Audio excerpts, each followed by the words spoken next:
All right, here we are on chapter 5 on accumulating change, limits of sums and a definite integral. This is section 5.5 on the antiderivative formulas for exponential, natural log, and sine functions.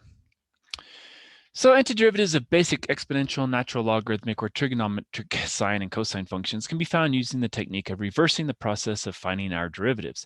So the constant multiplier rule, the sum rule, and the difference rule from section 5.4 also apply in these cases, so the things we've already looked at.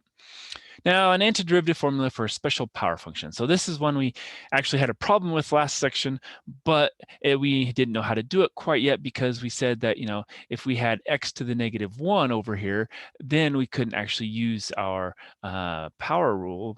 And so what we had to do was we had to just do a problem and I told you the answer. But now this is why, because 1 over x, or if we have x to the negative 1, when we do that, its antiderivative is ln of x, absolute value of x, plus c for x not equal to 0.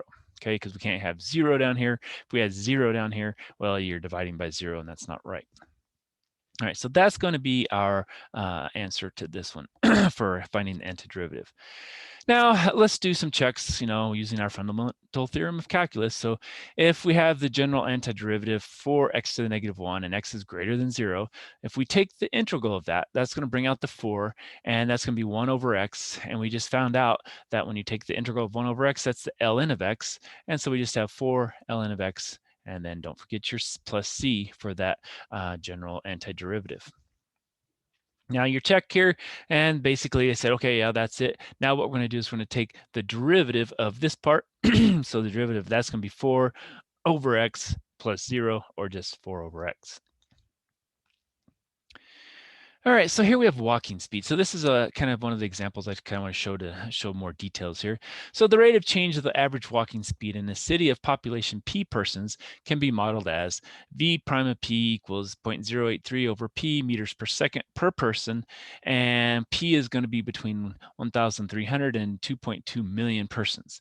So a graph of the rate of change function for the average walking speed given the population of a city is shown here in figure 5.65. So walking speed goes down as the people kind of go up there, it looks like. Okay, per person anyway. And so what we have is we're supposed to write in a general antiderivative for the v prime with respect to p. So we're going to take the integral of this, okay? And so when we do that, we're taking the integral of 0.083 over p. And remember, that's basically when we take the 1 over p, that's going to be the ln of p. So it's going to be 0.083 ln of p, and then plus our c. Okay, and that's in meters per second, it said, because it's meters per second per person. So when you drop off the first one, then you're just left with meters per second. Now, this figure here, 5.66, shows all the different possibilities for that kind of a function. Basically, the 0.083 ln of p, and then it has multiple 1, 2, 3, 4, 5 plus c's, different c's that you could use on that, okay? Now, we had one specific c that was given to us, and it said that 268,309 people was equal to a walking speed of 1.46. So if we do that, we're going to plug in 1.46 on this side over here, 268.309 for p, and when we do that, we're going to take 1.46 minus whatever that product is, and they say that's about 0.42. Okay, so because of that, our specific antiderivative is this. We just add that 0.42 instead of the c. Now, that's again where p is between 1,300 and 22.2 million persons, and the specific antiderivative is the middle one here. So it's the one right in the middle. So we have some that are higher, some that are lower, but that's the specific one based on the given information in the problem. All right.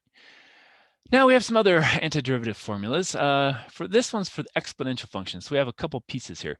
Now remember, if we take the derivative of e to the x, we get e to the x. Well, works the same way for the general antiderivative. The general antiderivative of e to the x dx, well, that's e to the x, and then we just have plus c. So that's the only difference when we have the antiderivative of e to the x than when we took the derivative of e to the x.